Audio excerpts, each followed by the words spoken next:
If you really want to reclaim your power in a dynamic with an avoidant person, the first and most crucial boundary you must set is this: stop chasing. And I mean that in every sense. Stop chasing their attention, stop chasing their approval, stop chasing the closeness they keep pulling away from. Because here's the hard truth most people don't want to face: avoidance cannot exist without pursuit. Their distance only has meaning because you keep moving toward it. Their silence only feels powerful because you keep trying to break it. The moment you decide to stop running after what's running from you, the entire dynamic begins to shift. Avoidant individuals operate on a psychological principle rooted in control. They feel safest when they dictate the pace and depth of connection. That's why they pull away when things get too close. Not necessarily because they don't care, but because closeness threatens their internal sense of safety. And as long as you respond to that withdrawal by leaning in harder, texting more, explaining more, forgiving faster, you're reinforcing the very pattern that keeps you stuck. You're telling their nervous system, you can retreat as far as you want and I'll always come find you. That's not love. That's training them to stay avoidant. But when you stop chasing, you introduce a force they're not prepared for: uncertainty. And uncertainty is deeply uncomfortable for the avoidant psyche.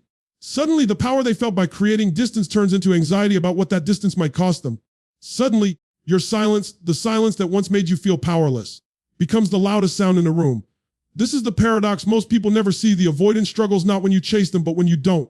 Now, this isn't about playing games or pretending not to care. It's not about manipulation. It's about redirecting your energy back to where it belongs: on you. When you stop chasing, you reclaim the attention you've been pouring into someone else's avoidance and reinvest it in your own peace, your own growth, your own self-worth. And that changes everything.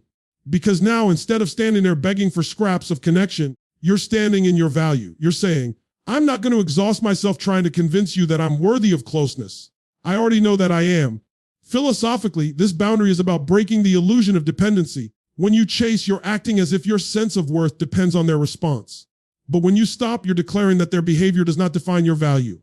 And that declaration is liberating, not just for you, but for them too, because it puts the responsibility for their avoidance back where it belongs on them. It forces them to sit with the discomfort of their own walls instead of watching you try to climb over them. I've seen this happen time and time again. The moment someone stops overextending, the avoidant starts to feel the space they created. They start to notice the absence of the energy they took for granted.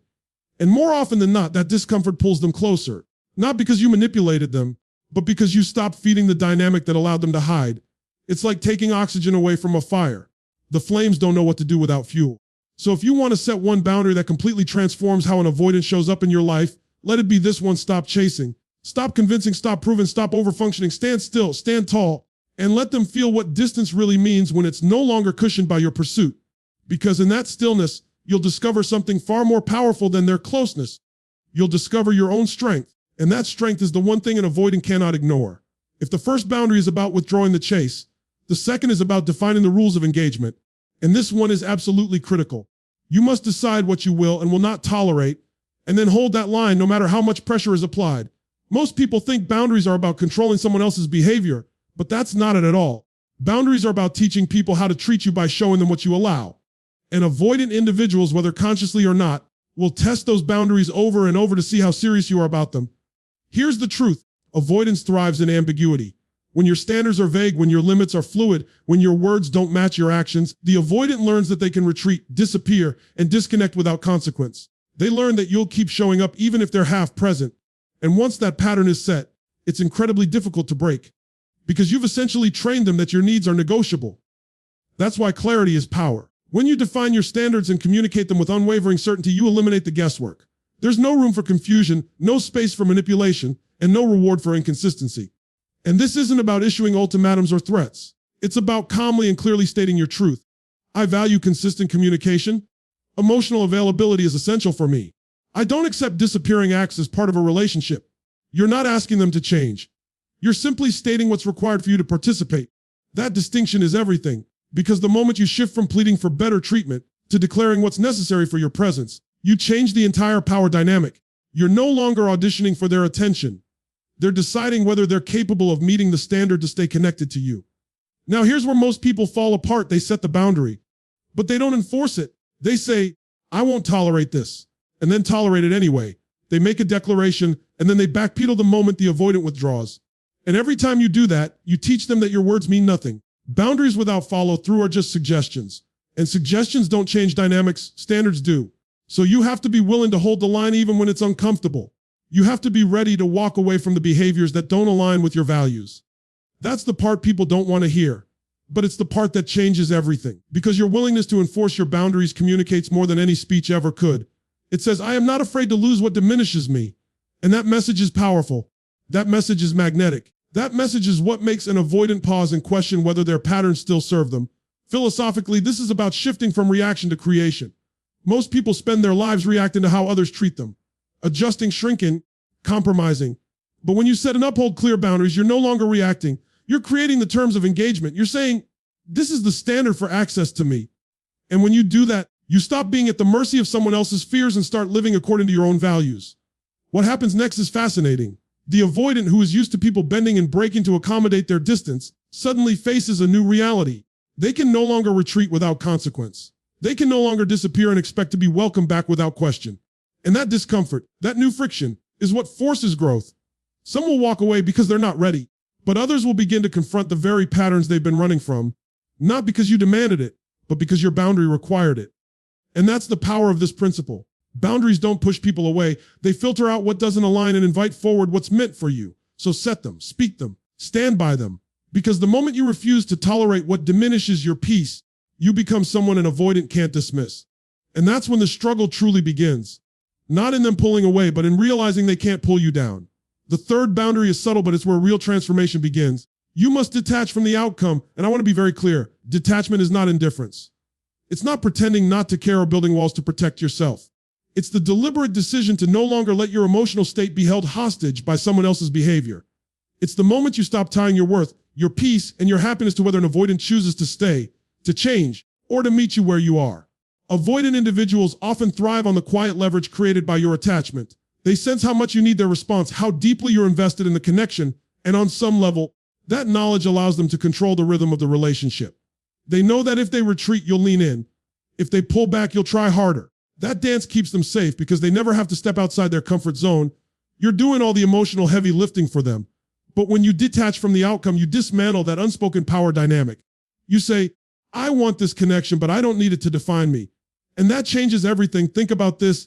Most of the suffering you experience in relationships doesn't come from what's actually happening. It comes from the story you're telling yourself about what it means. They're distant, so maybe I'm not enough. They're pulling away, so I must have done something wrong. Those stories are rooted in attachment, in the belief that your value is determined by their response. Detachment dissolves that illusion. It reminds you that their avoidance is not a reflection of your inadequacy. It's a reflection of their internal struggle. And when you stop taking their behavior personally, you stop reacting from a place of fear. Philosophically, detachment is about reclaiming sovereignty over your inner world. It's saying, my peace is mine. My worth is not negotiable. My joy is not dependent on whether you heal your wounds or face your fears. That level of internal stability is deeply unsettling to an avoidant because it removes their unconscious leverage. They can no longer use distance to draw you in or silence to provoke a reaction. Instead, they're faced with a person who remains centered, composed, and self-assured no matter what they do. And that steadiness often does what pleading, explaining, and chasing never could. It makes them curious. It makes them reflect. It makes them question whether avoidance is still serving them. Detachment also shifts the focus of your energy. Instead of pouring everything into trying to change them, you start investing in yourself. You build a life that feels full and meaningful whether they're in it or not. You cultivate friendships, passions, and purpose that remind you of your own wholeness. And from that place of wholeness, you no longer tolerate half measures. You don't settle for breadcrumbs when you know you're worthy of the whole meal. That shift in energy is magnetic. It doesn't chase. It attracts. It doesn't beg. It inspires. Here's the irony. When you stop clinging to the outcome, you actually increase the likelihood of the outcome you want. Because now, instead of being drawn into a dynamic where they hold all the control, the avoidant is confronted with someone who is secure, grounded, and not easily swayed. And that's rare. That's powerful. That's the kind of presence that often pulls them closer, not because you demanded it, but because your independence challenged them to rise. So stop giving your power away to uncertainty. Stop basing your emotional weather on someone else's storms. Detach from the need to control how the story unfolds and root yourself in the one thing you can control. You. Because the moment you no longer need them to show up a certain way for you to be whole, you become the one thing an avoidant cannot ignore, a person they cannot control, cannot destabilize, and cannot define. And that is the kind of strength that transforms every dynamic it touches. The fourth boundary is behavioral, and it's where everything you've learned so far becomes visible in how you show up. It's the decision to match their pace instead of overcompensating for their withdrawal. This one can feel counterintuitive at first. especially if you're someone who naturally gives more when you feel someone pulling away. But here's the truth. Every time you rush in to fill the space they create, you protect them from ever having to feel the consequences of their own behavior. And people do not change what they're never forced to feel. Avoidant individuals are experts at controlling emotional distance. When things feel too intense or too vulnerable, they slow down communication, create space, or retreat altogether. And if you respond to that by leaning in harder, calling more, explaining more, trying to fix what they haven't even acknowledged, you take all the pressure off them. They never have to reckon with the discomfort of their own avoidance because you're constantly bridging the gap. The relationship becomes lopsided with you doing all the work and them setting all the terms.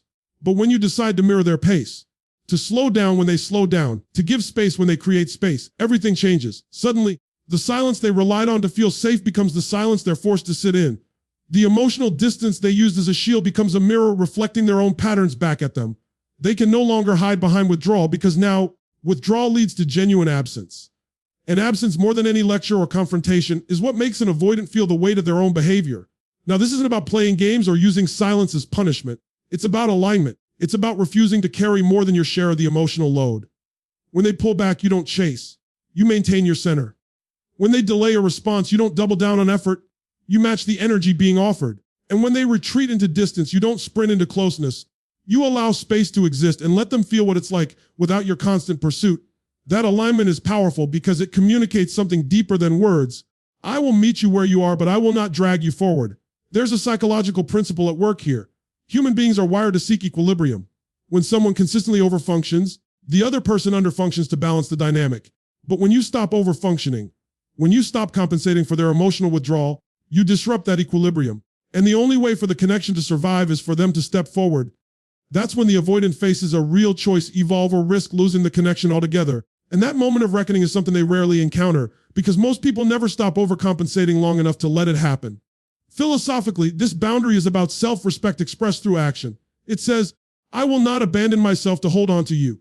It's the embodiment of the deeper truth that love is not about losing yourself in someone else's wounds. It's about standing firmly in your own worth and inviting them to rise to meet you. And when you do that, you stop participating in the cycle that keeps them stuck. You stop reinforcing the belief that they can withdraw without consequence. You stop teaching them that your effort will always make up for their avoidance. What often happens next is remarkable. Many avoidants, when confronted with this mirrored pace, begin to lean in. They start initiating contact, reaching out, testing the space they once insisted on. Why? Because the safety they felt in distance no longer feels like safety. It feels like loss. The control they thought they had starts to dissolve in the face of your calm, unwavering presence. And that discomfort becomes the catalyst for growth.